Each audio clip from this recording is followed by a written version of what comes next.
I have a mic there if you want to use it. Good afternoon, everyone. If you don't mind taking your seats, we'll go ahead and get started. The excitement like it's time there. It's like there's a game or something. Okay, this is the biggest crowd we've seen. I'm so excited. Welcome back. For those of you who don't know me, my name is Scott Knowles. I'm the head of the history department at Drexel, and I'm the co-editor of the new book, which has just come out, Building Drexel, which is a history of the institution over the last 125 years. It's now available on Amazon or other places you buy books. So it is my pleasure today to welcome Dr. Eric Zillmer, Director of Athletics and the Carl R. Pacifico Professor of Neuropsychology, to speak to us in the lecture series today. And for those of you, it's your first time to visit today, every Thursday at noon for the rest of this term, but also in the winter and the spring. We're going to continue to have these lectures here in this location. So if you'd like to come back, please do and join us. We're basically asking all the authors from the book to present the work that they did the research and writing for. So the series is very lively and very diverse as well. Dr. Zillmer is now in his 19th year as Director of Athletics at Drexel and his 28th year overall in the institution. As the athletic director, he oversees the athletic programming of over 26,000 students and 6,000 faculty and professional staff. As a psychology professor since 1988, Eric has distinguished himself as a scholar with a national and international reputation.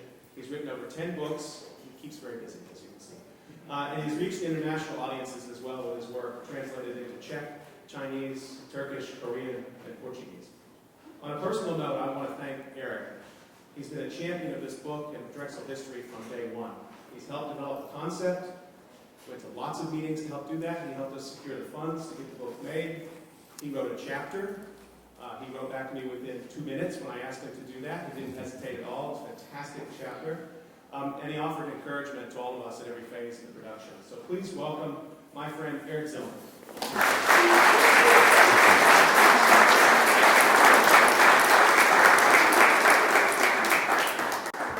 Yeah, thank you so much. It's good being here. I'm going to tell you the story about 125 years of Drexel Athletics. And it's not my story, it's your story. And many people helped me write this chapter of this book, which I just seen the first copy. It's still hot off the press. Ouch.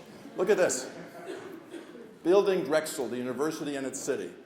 And I have to give such a compliment to Scott Knowles and Richard Dilworth, the two co-editors, for pulling this off. It's the first comprehensive history of Drexel University for its quasi-quincentennial celebration, which means 125th year.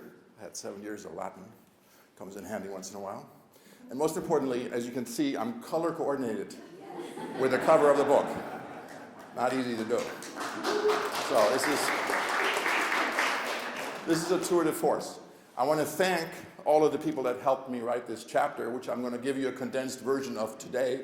Many of you are here in this crowd today, so I really appreciate that. So, the history of 125 years of Drexel Athletics. There's something missing. Hold on. Oh,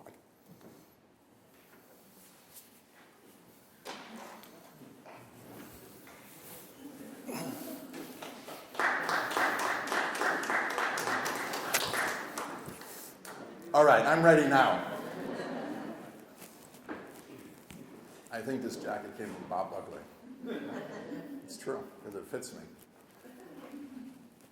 So, if you really want to understand how we went from this to this, you have to start 200 years ago. And you have to understand the relationship between our founder, Anthony Drexel, and his father, Francis Drexel, who immigrated from Dornbirn, Austria, and had a son, A.J. Drexel, who built this university. It was in 1817 that Francis Drexel set sail on May 18th on the ship John of Baltimore. There it is. From Amsterdam, and arrived 72 days later in Philadelphia. Can you imagine? 72 days is, for the students, that is 1 quarter. So think about it, you're on that boat for an entire quarter. It's probably where the quarter system started. But it's important, not only did Francis Drexel land at Penn's Landing, he brought with him all of the values of a European education. And as you'll see, many of the things that you're actually sitting in, and also athletics is related to this development. So there's Francis Drexel, arrived in Philadelphia. He became a banker and was a successful artist. And if you look to the right, all those paintings back there are made by Francis Drexel, who was a very successful portrait painter. But he became an even more successful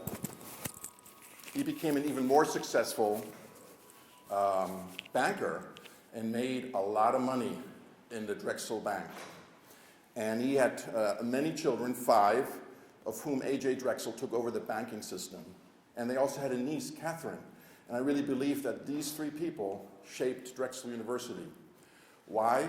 Francis Drexel was an artist and a banker.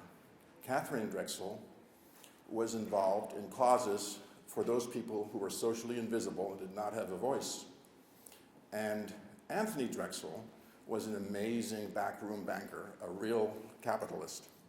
The 3 of them created the culture of Drexel University today. So you have to know a couple things about Anthony. Obviously, you can tell he doesn't look like he's an athlete. He's sitting there reading a book, right?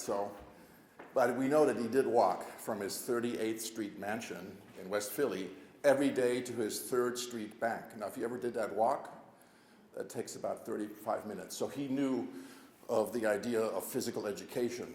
But if you look at the values that he brought into this university, they include a practical education for everyone. Practical. And so if you think of sports, it's very applied, it's very practical. And the details of Francis and AJ's lives embody the principles of Drexel University: dedication to a mission, independence, and entrepreneurship. And for any of you who have ever played sports, you know how much you have to be in the moment, how much you have to take a risk, how you have to play with people, and in many ways you can think of yourself as an entrepreneur.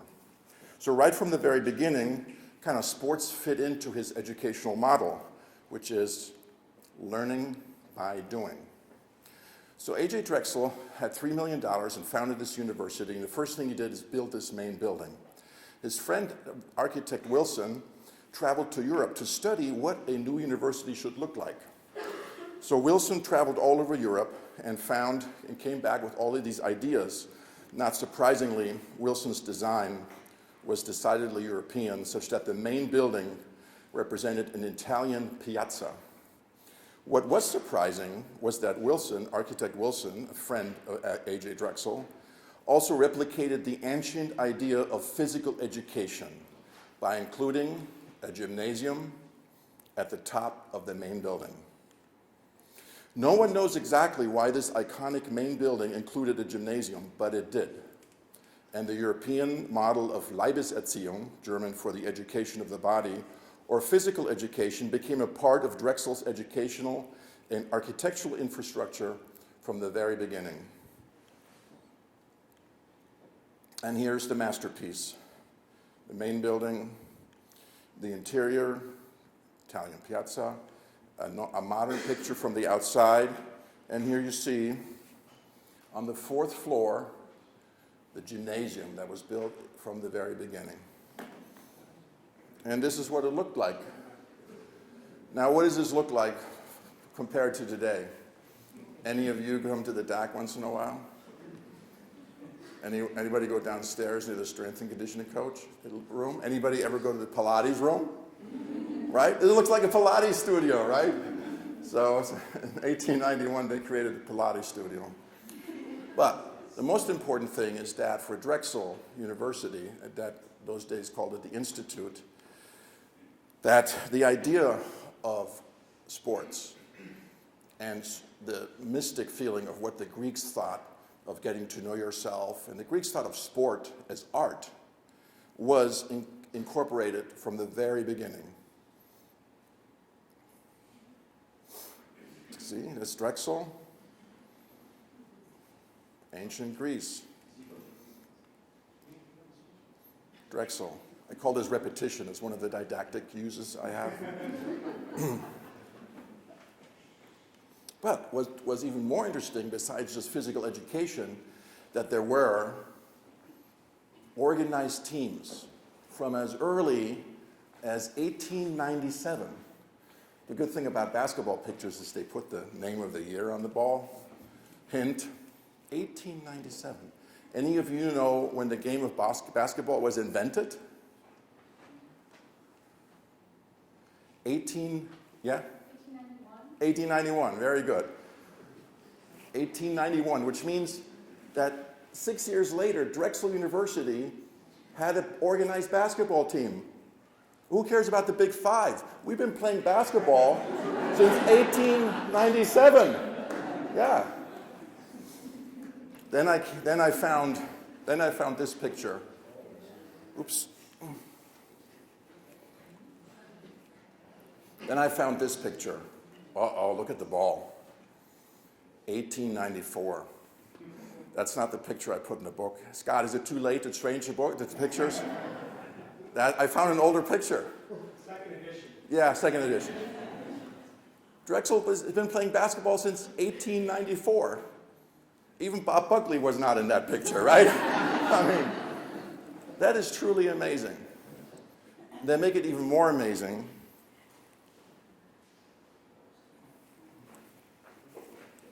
Women's organized basketball. I have a postdoctoral degree from the University of Virginia. The first woman to have graduated from the University of Virginia was in the 1950s.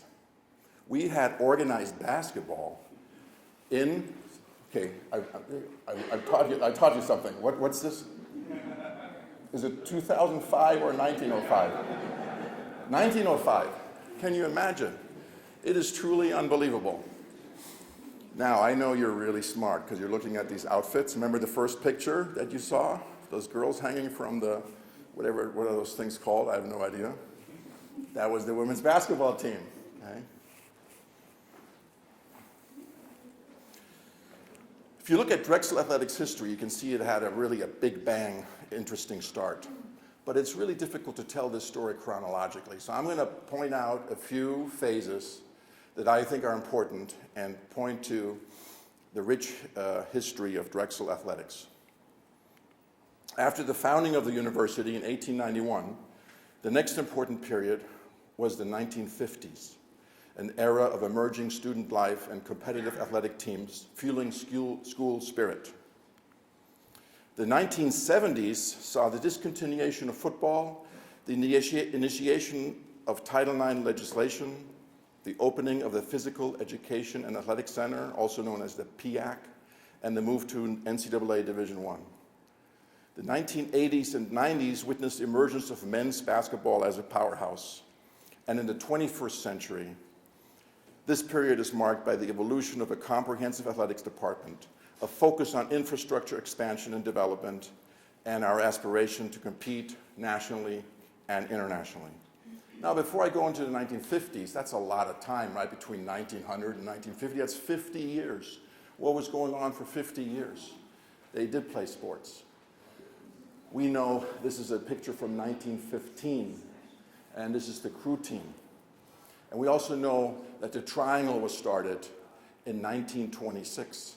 And so we have almost a weekly account of all of the sports that were organized. But if you look at those 50 years, they played a lot of sports, but it was very much like club sports. It was organized. They might have played other universities, but they did not play in leagues. They did not have full-time coaches, and they really didn't have the infrastructure. That all started in the late 40s and in the 1950s. So let's go to the 1950s. The 1950s were filled with renewed energy and optimism, not only for our nation, but also for Drexel. We just won the war. The industrial machine is working. It's a great time of optimism. And so that was true for Drexel. In 1955, the Triangle reported that in the future, this period may be looked upon as a starting point of a new student feeling, a feeling that has either been dormant or suppressed. How true that is. And this feeling was a new pride and unity that has not existed before. Helen Callis-Reiner, who is with us today. Helen, thank you for coming. Yeah, go ahead, she deserves it. a Drexel Hall of Famer and a member of the 1957 United States national field hockey team. In addition, she played lacrosse at Drexel field hockey and was a cheerleader. She still is a cheerleader. She quoted, "I was a commuter student, but it did not matter. We all came together as friends to meet up at the fraternities, the sororities, or the athletic events. For the first time, the student body would attend the athletic events. So for the first time, there was a commitment at Drexel to celebrate competitive sports by attending games and organizing pep rallies in support of the teams. And boy, did they have pep rallies, because they had a guy who went to school at that time with the name of Chuck Barris. Ever heard of him before? Yeah. Well, he was sharpening his teeth for the gong show, the newlywed game, in the Italian piazza at the main hall. And I've been told that people were hanging from the rafters, so to speak, bands playing, and this was all in advance of games like football or basketball. Taken together, the 1950s represented an extraordinary period in the history of Drexel University. It marked the beginning of student life on campus. In 1958, the men's soccer team won a national championship. They went 12-0, undefeated. The next year, the NCAA organized soccer. In those days, it was organized by a collegiate group, and they voted at the end of the year that Drexel was the national champion. I brought the national championship trophy with us, 1958, 12-0. We're a little short on cash, so I'm going to auction it off. Well, we're going to start at $500,000. George Crowell, $500,000. Oh, $500,000. 1 million. Bob Buckley, 1 million. Kara Fry, 2 million. And the winner is Henry Hopfer for 3 million. We'll keep it. How about that? What an accomplishment. Soccer has always played an amazing, important role for us. And for those of you who know the academic history, a lot of our students in the 1950s were from international countries.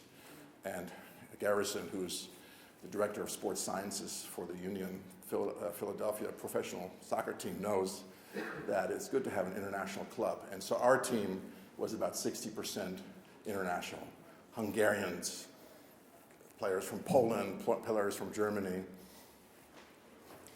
The great thing about doing this chapter is you meet some of these people. So I did an oral history with Igor Lissi. And I asked him, tell me something I didn't know. He says, during the game, we were beating up on a team 5-0, and there was a restart, a free kick, and the referee came over and said, you guys are really good. You're the best team I've ever seen. The referee. Okay? It's a lot better than the referee saying you guys are losers. I've never seen anything like that. So you have to put everything into context, okay? The 1950s changed Drexel. Not only the men's soccer team, football had an undefeated season, basketball under Sam Cozen, all in this little gym, okay? There is a rumor, I think it's true, Wilt Chamberlain came over for a practice. Is it true? Yeah, it's true. And scored like 16 points on our defense. And Sam Cozen also was the coach at Overbrook High School where Wilt Chamberlain played. And so all of this stuff is happening, and people are just having this amazing feeling about Drexel that it was more than just an institute. It was a special place where students came together from all walks of life, where the sum was greater than its parts, where sports became a catalyst for student life, and where the memories were made that lasted a lifetime. And they did. From that period, the sports fans of the 50s organized and still meet every other year to this very day. Now I'm going to move forward to the 1960s, the Seminick years. These are the athletic director, John Seminick, who started in 1962 and was the athletic director for 30 years. And his wife, Mary Seminick, who became the women's athletic director in 1965 alongside him. His 29 years as AD saw many changes in the university. Title IX legislation, the construction of the PEAC, the dropping of football, moving to NCAA Division I, and emphasis on basketball. The PEAC was a big addition. Can you imagine in 1974? There were not a lot of buildings on this campus, and the PEAC was a big building. It still is a big cavernous building. Quick quiz, why are there no windows in the PEAC? Is this a class, Scott? I mean, we can like give grades? Vandalism. In those days, they were worried about, if you know John Semenuk, he was worried about a lot of things, but he was worried about glasses, that they would have windows. And of course, you look at the new rec center that we just built 5 years ago, it's all windows, you know, so, but that's why I did not have windows. The Triangle reported, Drexel inaugurated its new $8 million PEAC with a 57-56 swimming victory over LaSalle before 500 spectators. Yeah, there you go, we have an alum here from swimming. Were you in that? The year after I left. Yeah, there we go. Could Drexel, however, sustain the cost of the new building and the cost of moving into NCAA Division I athletics while retaining all of its sports? With the architecture in place, a commitment was made to compete in Division I with men's basketball as the flagship program. However, this came at the expense of football, and a decision was made to drop the sport in 1974.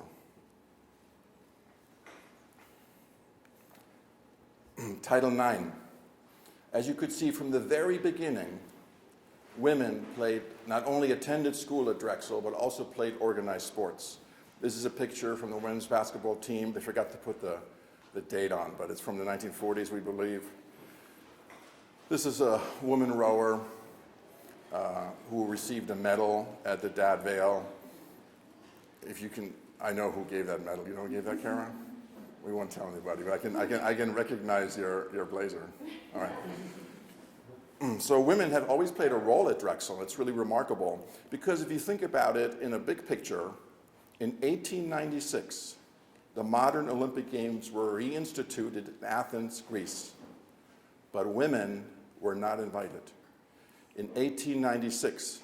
However, I just showed you a picture of 1804 where Drexel women's basketball was playing in this very building on the 4th floor. That, in and of itself, should be celebrated. That division of the Drexel family included women. In 1972, Title IX legislation became a federal law that prohibits discrimination based on sex in education programs. This is a federal law. It's not only meant for athletics, it's also meant for education, but it played itself out in the athletic landscape. Drexel is a national leader in Title IX gender equity, has been and is. In March 2002 issue of the U.S. News and World Report, they ranked Drexel as #1 nationally in gender equity. In 2005, the Women's Law Project reported Drexel ranked among the top 5 of Pennsylvania's best large schools for athletic equity and opportunities. Drexel is among the few schools that have done a very good job at providing equitable athletic opportunities for women.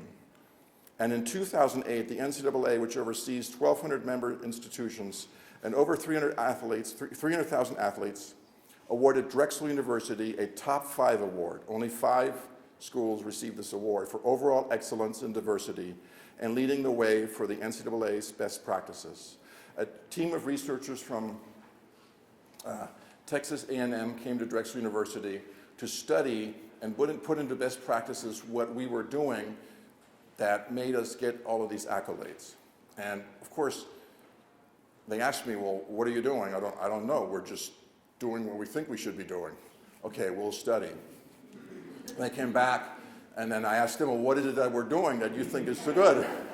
He says, you do one thing amazingly well. Whether you go to the academic center, the sports medicine center, the strength and conditioning room, wherever you go, the teams are together. You do not segregate men and women. You are one school, you're one team, you're one department. And it's true, we've always done that. Compared to the University of Virginia, I do love the University of Virginia, by the way, but I just know a lot about them. They have a basketball palace, and they have an academic center just for women's basketball. Then they have an academic center just for men's basketball. So they inadvertently segregated the men's and women's basketball teams. We do not do that. You want answers. When I invited you to come here, I told you what year was the first Drexel women's basketball team formed. I asked you, how was our mascot, the Drexel Dragon, conceived? What was the greatest game ever played at Drexel? Well, here are your answers. The year the first Drexel women's basketball team was formed, I believe, is 1804. This is the team. This is the 4th floor. If you come out, you got another little bit time later, you just walk over here, go over there to the stairs, and you can see this gym. It still looks like a gym. It's now an architectural studio. So in 1894 is the first Drexel women's basketball team. How was our mascot, the Drexel Dragon, conceived? That was a little more difficult. When I started at Drexel in 1988, I always wanted to know, where does Drexel Dragon come from? And the first thing they told me, well, dragon in German is Drachen. Now, I lived in Germany, so it's true, dragon, Drachen. And then they said Drexel means Drachen, dragon, but that's not true. I know for a fact that Drexel means to wood turn. And so that can't be true. Then I was told that it's because of all of the Chinese students and faculty that came here in 1950s and 60s. And that's not true either, because when we visited China with our men's basketball team, the Chinese dragon actually does not have wings and does not spit fire. So we were giving all these dragons out with fire, and people went like, oh, it's okay, I really don't want that. That happens to be the Japanese dragon, so that can't be true. The actual origin of the dragon is related to a 1928 edition of the Triangle in which the football team was characterized as fighting like dragons. The next year, the dragon logo appears on the jerseys of the men's basketball team, and therefore it stuck. Before then, you cannot find any dragons. The teams were known as the Blue and Gold, the Engineers, and the Drexel Lights. I'd like to bring that back again. That's going to be a really good recruiting tool. We got our wrestling coach back there. Yeah, let's have the Drexel Lights on the wrestling jerseys. Woo. But by the 1950s, the sports teams were absolutely thought of as the Dragons, and Drexel's identity only grew over the next decades. Today, there are more than 350 NCAA Division I teams, but Drexel is the only school to have the dragon as its mascot. There are several advantages to having a dragon. It's not an actual animal, so you don't have to feed it. You're laughing, but you know, Army has a goat. No, they have a mule, and Navy has a goat, and they have to be fed and kept, and then they get stolen, and so on and so forth. It's not politically offensive, but I would add, not yet, okay? Hold on. And it's gender neutral. I mean, we are a leader in gender equity. So the dragon is here to stay. We love it. The dragon is known as Mario the Magnificent in honor of the late Mario Massioli, 1945 class, who also was the chairman of the Drexel board. He never missed a Drexel basketball game. And shortly after before he passed away, he told me he was terminally ill, and I saw him one more time. He says, Eric, the thing I'm going to miss most is Saturday afternoons watching my Drexel Dragons play basketball. The greatest game ever played. There's many choices, and we would need a lot more time. But if you just look at crew, my goodness, they won the Henley Regatta in 2010. The women did. The men won the Collegiate Regatta at the head of the Charles. They are the Dad Vale four-peat, the Dad Vale champions from 2013 and 2016. And in the house today, president of the Dad Vale Regatta, Jim Hanna. Thank you for coming, sir.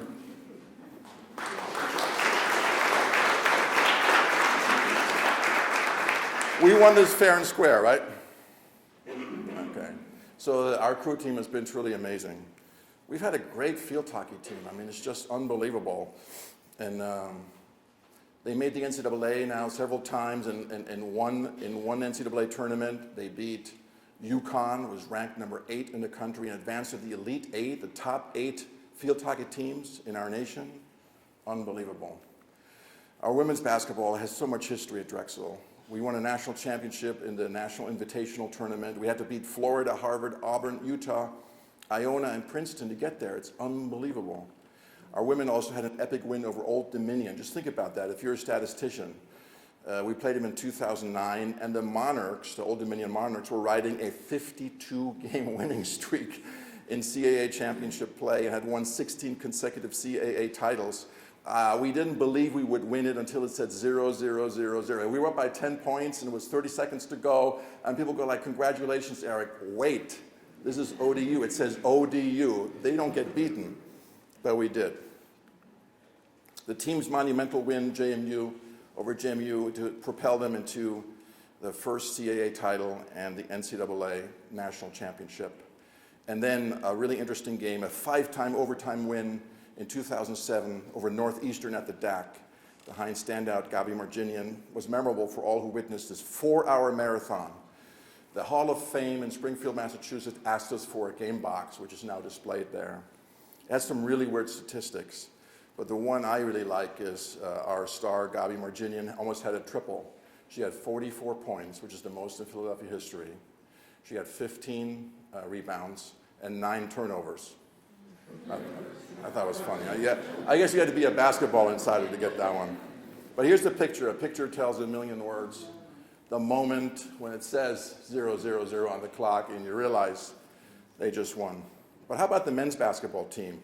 Here playing in 2015 against Penn in an ESPN morning event at 10 o'clock in the morning, I think it was.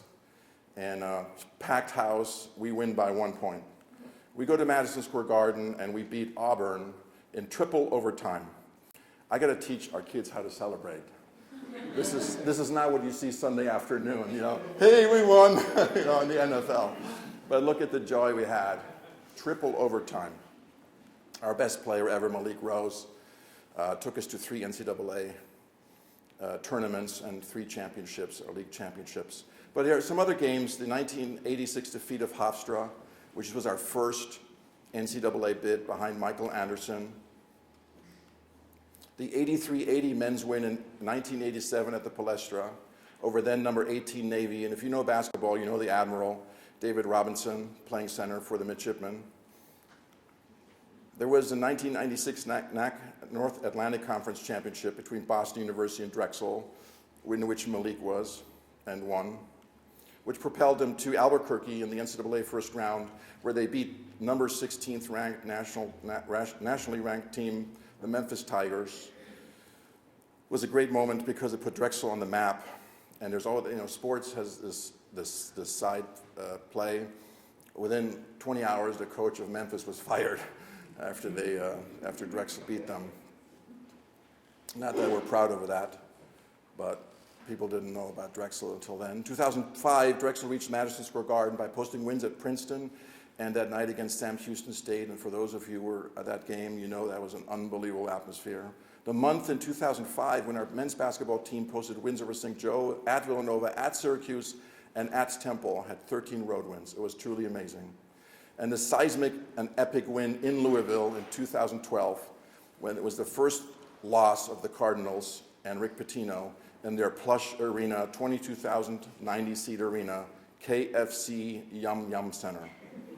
And how about men's lacrosse, who've had a long history at Drexel since the 1940s? How about the miracle on 33rd Street? What started as a gorgeous afternoon to showcase Philadelphia lacrosse on the national stage turned into a coming out party for Drexel's men's lacrosse team as the Dragons won its first ever NCAA lacrosse tournament game, 16-11 over neighboring Penn at Franklin Field.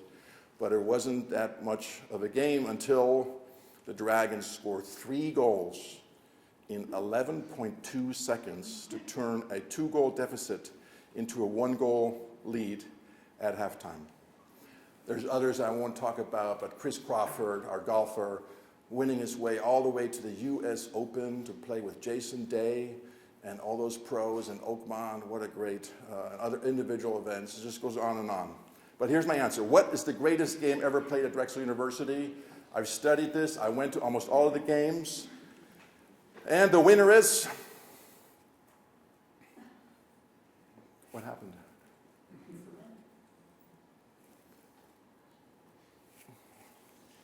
It looks like the Russians hacked into this. I don't know. Well, it would be professional suicide to tell you what I think. So it's a joke. Didn't go very well. You know, you take risks in athletics. You would tell me what the greatest game was at Drexel. My last segment is Drexel Today. Drexel University Athletics Today. It's been 125 years since AJ built his small gymnasium in the Institute's main building. Since then, Drexel Athletics has grown to become a vibrant and dynamic part of the campus that touches upon the pulse of our university's heartbeat. The recent growth of athletics at Drexel not only rivals that of the university as a whole.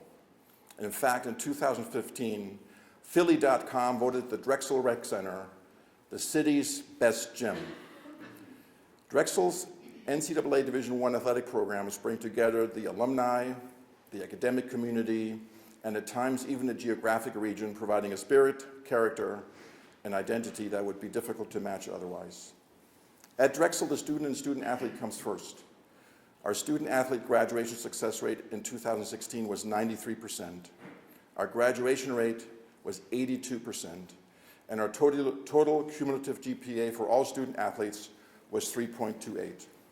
Our mission at Drexel Athletics in 2016, 125 years after the founding of our university, is to introduce sports and exercise into the fabric of the collegiate experience, to generate Drexel pride through athletic excellence. And it is this sense of personal and collective pride that has helped cultivate and shape the athletic department's identity and the university as a whole. I am a dragon. Let me give you a few examples. This is I Am a Dragon Welcome Week. This is the first day of our freshmen and our freshwomen on campus. This is a dodgeball tournament with 400 people. We have great academic partnerships in Drexel Athletics with physical therapy, with the College of Nursing and Health Professions, and with the College of Media Arts Design. We're innovative. We started a squash program from scratch and now have our men's and women's team be ranked in the top 10. We have an amazing impact on our university. We have all of these places where we play sports. They're in the city, they're around campus, they're on the river, and they're also at 43rd and Powelton. We have an amazing amount of participation. Over 700,000 people come into our gym every year. We have 550 student athletes in 18 varsity sports. We have 34 club teams that serve 1,400 students. 2 out of 3 students at Drexel participate in intramurals, and 3,500 students, staff, and faculty visit us every day. We're competitive. We have 5 teams that are perennial top 20 teams: men's lacrosse, men's squash, men's crew, women's squash, women's field hockey. But we're also good in other sports. We do well in fundraising because people want to give back to their institution voluntarily if they believe in its vision, its leaders, its success and passion. And our stakeholders and our alumni have written much of this history because of their generosity and of their friendship. We have passion. Athletics can be a leader in the business of passion because we have passionate and creative leaders. We have great friends, whom of one is right here, George Kral. I'm not going to mention that Kerry designed those Drexel blazers, but they're beautiful. Thank you for doing that. We look great, right? Great. On a scale from 1 to 10. 10? I feel better now about myself. And so what really has happened over these 125 years? Not much has happened, but everything has changed, and everything has happened. Because over 125 years, we have changed culture at Drexel University from this to this. We have created a neighborhood within the university. We've created a real sense of community, a home like a family. I am a dragon. But don't take it from me. Take it from our student athletes. Dedicated, honorable, driven. Strong. I am a dragon.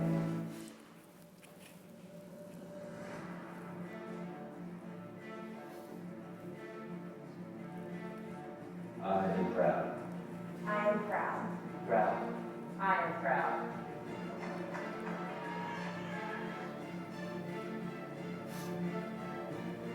I am focused. Focus.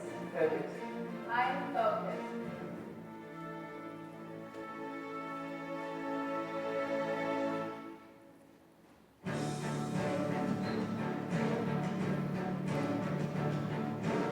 I am strong.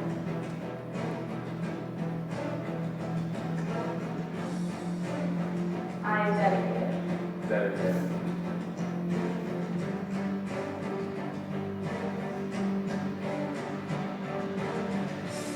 I am passionate.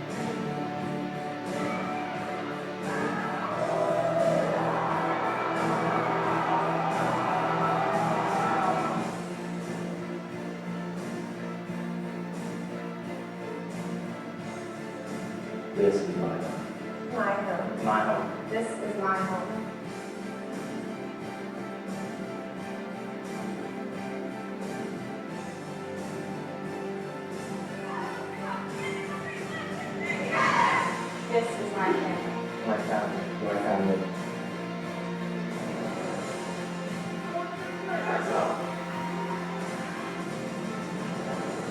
More than an athlete. More than an athlete. More than an athlete. I am a dragon. Well, look, thank you so much for your attention, and I believe we have a little bit time for questions. Scott?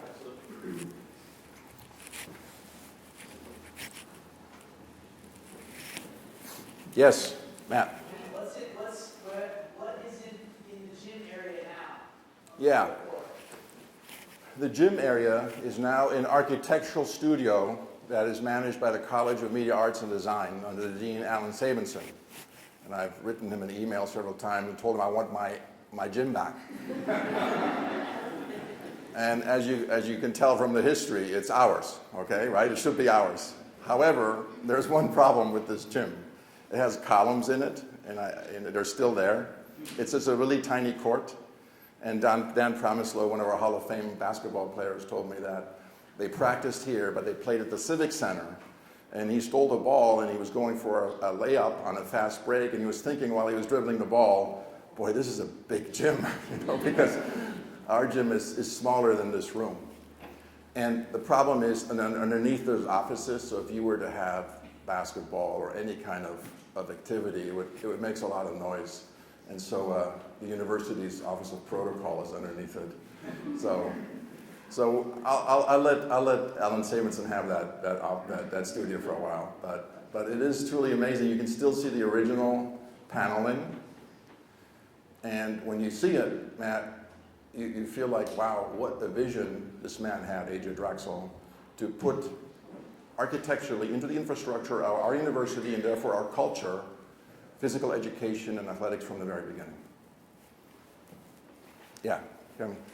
I was sort of curious, and I'm not sure you're going to know this or not, since athletics or physical education was part of the fabric from the beginning, was the educational offerings, the academic offerings mirror that as well? Or was it more, like they offer physical education degrees? Yeah, that's a good question, but I don't get paid enough to answer that question. So we'll go on to the next question. No, I do not know that, but when I became athletic director, we still had physical education classes, swimming, strength and conditioning, tennis. When I went to school at Rutgers, and we had some of those classes, I think it's really a good idea to have everybody learn how to swim. But then Provost Richard Astro felt that the athletic department should not have academic classes, even though I'm a tenure faculty, and I would hold my academic credentials against anybody. But we got rid of those. I'm okay with that. We're very much a practical department. We show that it's okay for a university to compete, to have pride, to cheer for each other. But now we don't have any physical education classes, but we have a lot of our staff and coaches who teach in different programs. But in the early years, I don't know if there was classes. See, when you saw those pictures, I don't know if that was a class or if that was a private yoga class or something. So. You wouldn't know the answer to that when you're asking the question, right? No, I don't know. Yeah, it's a good question. Yes? When were MADISON fields acquired? Yeah, in 1964, it was a field, just a field. And you can see on the north side and on the northeast side, there's a stone wall. And that stone wall went a mile west to the Psychiatric Institute that Benjamin Rush founded in the 19th century. And he was a pioneer in treating mental illnesses, and he created something known as milieu therapy.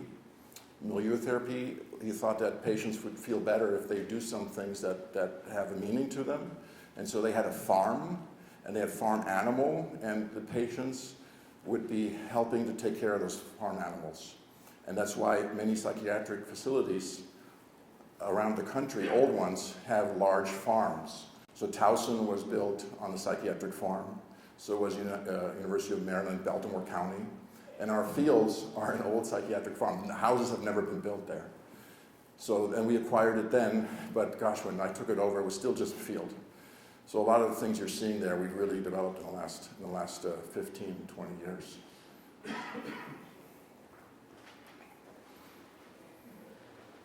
Yes?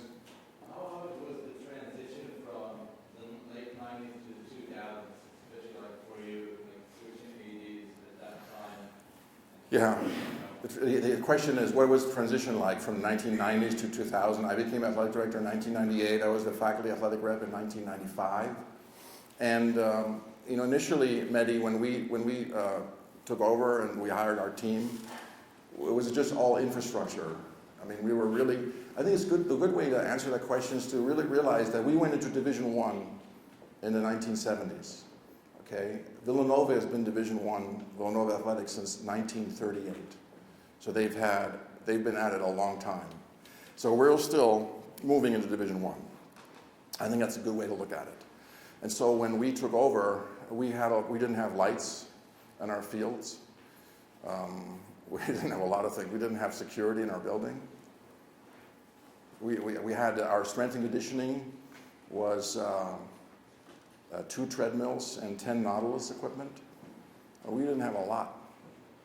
We didn't have air conditioning till now. I mean, so a lot of it was infrastructure improvements. But as we done that, we sort of self-actualized, like Maslow's hierarchy. And I think this I Am a Dragon came from this the idea that we're bigger than just individual athletes, and that we're the cheerleaders of this university, that we believe that you can make impossible things happen. And I think that's what an athletics department can do for a university. I'm a member of the psychology faculty, but we can't walk around like, hey, we're great, we're the best psychology department. I mean, people would look at us and go like, you guys are crazy. But you can do this in athletics. And so this is an appropriate way to celebrate an identity of a university. So after we did the infrastructure improvements, I think we worked on creating this identity. And you're a great example of somebody who embraced that identity and is now an ambassador of that identity. Yes, George? Eric, I just wanted to say that I was part of the 1950s when all this started, rolling up here from me and Helen and sitting back here. And I've been on this wonderful journey at Drexel all these years. It's been fantastic, and everybody knows that. But Drexel now has a wonderful school spirit and a pride that I think is largely due to the athletic department and your leadership. And I just want to say, I think many others attribute that to you, and thank you so much. Thank you.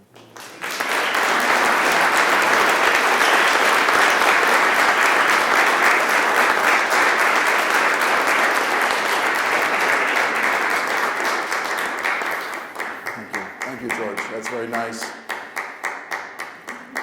It's, of course, I don't think it's true, but what he's talking about is an amazing thing, how sports cuts across all kinds of socioeconomic classes, across race, across all kinds of things. You meet people that you would never thought you met before, or would have in my other life as a psychologist. And one of those incredible nuggets of friendship has been people like you, George, and Helen, and Bob.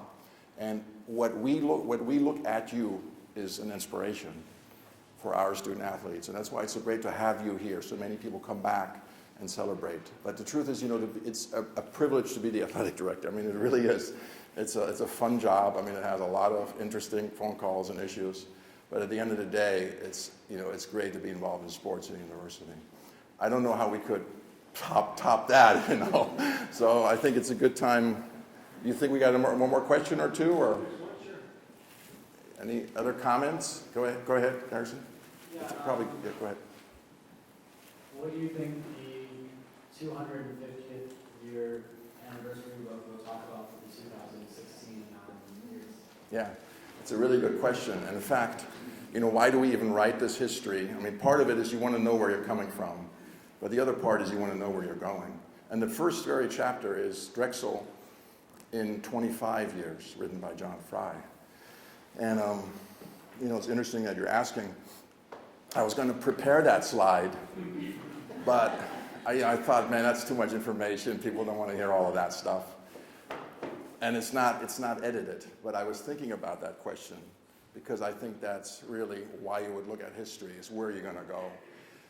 And without reading the slide, I think the answer is that we will always be practical, that we not only have to educate people to fill jobs, we have to create communities that create jobs. And so we have to be much more connected to our community, and we cannot be in an isolation. Like there's a lot of universities, like, you know, in the 1940s, you would send your child somewhere into the middle of Pennsylvania because you wanted them to be safe. But this is not what Drexel is. We're right next to 30th Street Station, where 1 million people come through every day. And so we're going to create this incredible innovation neighborhood that has industry, university, think tanks, incubators, and it'll be like a laboratory. And I believe athletics can play a big role in this, because athletics can lead the way through what athletics does best, which is to take risks, to work as a team, to give it all you got, to make possible what you think is impossible, that you believe in it. And that's really the idea of the dragon. So I ask all my students, do you believe in dragons? Okay? Because if you believe in dragons, you believe in yourself. And so that's what we're trying to accomplish in 25 years. One more? Yeah, good, thanks. Yeah.